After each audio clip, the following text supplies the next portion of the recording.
ఈ దేశంలో ఏ నాయకుడైనా ఏ నాయకురాలైనా ఒక పార్టీ పెట్టవచ్చు. పార్టీ పెట్టి ఎక్కడైనా పోటీ చేయవచ్చు. ఏ ప్రాంతంలో అయినా ఏ రాష్ట్రంలో అయినా నిరభ్యంతరంగా పోటీ చేయొచ్చు. ప్రజాస్వామ్య భారతదేశంలో అది అందరికీ ఉన్న హక్కు, రాజ్యాంగం ఇచ్చిన హక్కు, బాబాసాహెబ్ అంబేద్కర్ ఇచ్చిన హక్కు, అందులో ఏం అనుమానం అక్కర్లేదు.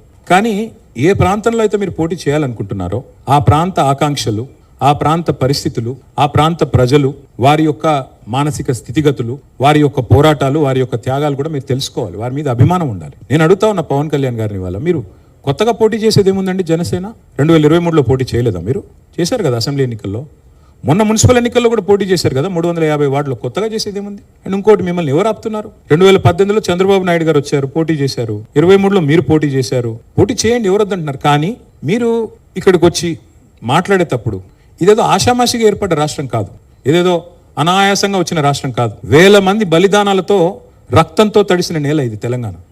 కాబట్టి ఇక్కడికి వచ్చినప్పుడు 1-2 సార్లు ఆలోచించుకుని మాట్లాడాలి. నేను ఒక మాట అన్నారు, ఆయన అడ్డుకుంటున్నారు. ఎవరు అడ్డుకుంటున్నారు మిమ్మల్ని? ఏదో ఊహాజనితమైన ఒక ప్రపంచం సృష్టించుకొని ఎవరు అడ్డుకున్నారు మిమ్మల్ని? 2018లో పోటీ చేస్తే అడ్డుకోలేదు, 23లో పోటీ చేస్తే అడ్డుకోలేదు, ప్రజలు అడ్డుకున్నారు.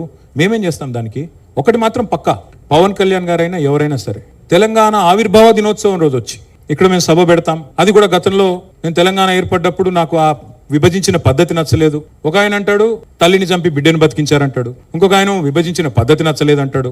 ఇవన్నీ ఏంటంటే హైదరాబాదీ అల్ఫాజ్ మే బోల్నా అయితే గుమా ఫిరాకి బోల్నా బోల్తే ఇసుకో. నాకు ఇష్టం లేదు తెలంగాణ ఏర్పడని సీదా చెప్పక ఉల్టా పుల్టా మాటలు ఎందుకు? ఇది బాగలేదు, అది బాగలేదు. మరి నువ్వు అది బాగలేక ఇది బాగలేక 11 రోజులు అన్నం తినకుండా ఉంటే మళ్ళీ తెలంగాణ ఆవిర్భావ దినోత్సవం రోజు మీటింగ్ పెట్టాల్సిన అవసరం ఏముంది? సరే, మీటింగ్ పెడదాం అనుకున్నావు, అడ్డుకున్నది ఎవరు? కాంగ్రెస్ ప్రభుత్వం. ఏమైనా అనాలనుకుంటే వాళ్ళని అనాలా? కాబట్టి పవన్ కళ్యాణ్ గారైనా ఎవరైనా ఈ దేశంలో ఎక్కడైనా పోటీ చేయొచ్చు, మాకు అభ్యంతరం లేదు. పోటీ చేశారు కూడా కదా మీరు. 2023 మేబీ ఆ బోత్ కరే, మీ అయ్యే జాగీరా. నేను ఒకటి మాత్రం పవన్ కళ్యాణ్ గారు గుర్తుపెట్టుకోవాలి, తెలంగాణ ఖచ్చితంగా తెలంగాణ భూమిపుత్రుల జాగీరు. తెలంగాణ భూమిపుత్రుల జాగీరే తెలంగాణ. ఇందులో ఎవరికి అనుమానం కూడా అక్కర్లేదు. 100% ఈ నేల కోసం కష్టపడ్డ వాళ్ళు, ఈ నేల కోసం పోరాటాలు చేసిన వాళ్ళు, ఈ నేల కోసం త్యాగాలు చేసిన వాళ్ళు, నెత్తురుతో తడిచిన నేల ఇది. ముమ్మాటికి తెలంగాణ ఈ భూమిపుత్రులు, ఇక్కడున్న 4 కోట్ల మంది జాగీర్ ఇది. కానీ మీరు రండి, ఇక్కడే ఉండండి, మీ కుటుంబాలు ఇక్కడే ఉన్నాయి, మీ వ్యాపారాలు ఇక్కడ ఉండండి, ఎవరొద్దన్నారు? 10-12 ఏళ్లలో ఎక్కడైనా చిన్న సమస్య వచ్చిందండి? నేను అడుగుతా ఉన్నా, మా దృక్పథం ఎట్లాంటిది అంటే, వైజాగ్ స్టీల్ ప్లాంట్ను ప్రైవేటీకరిస్తున్నారు మోడీ ప్రభుత్వం అంటే మేము మద్దతు పలికాం. తప్పు ఇది మీరు చేస్తుంది, పబ్లిక్ సెక్టర్ అండర్టేకింగ్స్ని కాపాడాలని రిక్వెస్ట్ చేశాం. That is our philosophy. ప్రాంతాలుగా విడిపోయినా ప్రజలుగా కలిసి ఉండాలని కోరుకున్నాం. కానీ నిన్న పవన్ కళ్యాణ్ గారు ఇంకొక 2 మాటలు మాట్లాడారు. ప్రాంతీయవాదం అన్నారు. ప్రాంతీయవాదం ఉగ్రవాదం కంటే ప్రమాదం ఏదో అన్నాడు ఆయన.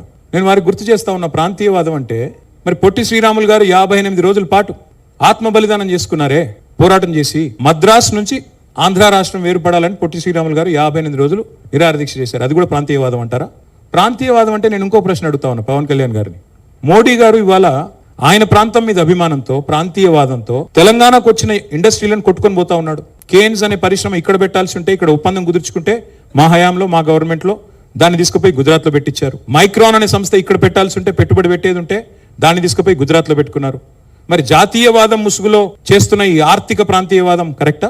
ఏది కరెక్టు? అంటే ప్రధానమంత్రి గారు గుజరాత్కే ప్రధానమంత్రిగా వ్యవహరించడం కరెక్టా? చెప్తారా దీనికి సమాధానం పవన్ కళ్యాణ్ గారు? కాబట్టి ప్రాంతీయవాదం, ఇంకో మాట, చాలా విచిత్రమైన మాట అన్నారు నిన్న ఆయన. ఇంకొన్ని రోజులైతే Jana Gana Mana పాడరు.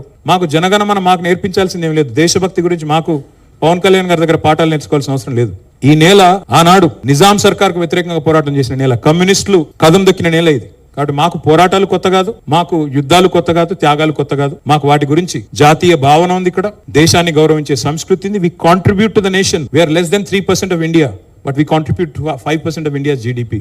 So we don't need any kind of moral lectures are moral policing from. వారు ఆంధ్రప్రదేశ్ ఉప ముఖ్యమంత్రిగా వారిని గౌరవిస్తాం. వారిని ఆంధ్రప్రదేశ్ ఉప ముఖ్యమంత్రిగా డెఫినెట్ గౌరవిస్తాం. ఒక కళాకారుడిగా, ఒక నటుడిగా అభిమానిస్తాం.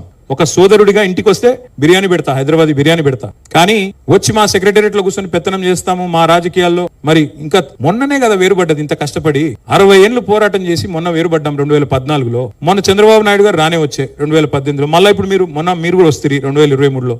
That's all I'm saying. Last word I will like to say on this. Pawan Kalyan గారిది మధ్యన ఓజీ అని సినిమా వచ్చింది. I would like to remind my brother Pawan Kalyan, we have a Telangana OG KCR. ఇక్కడ మా కేసీఆర్ గారు ఉన్నారు, ఆయన చాలు మాకు. He will take care of us, he will take care of the state and our issues.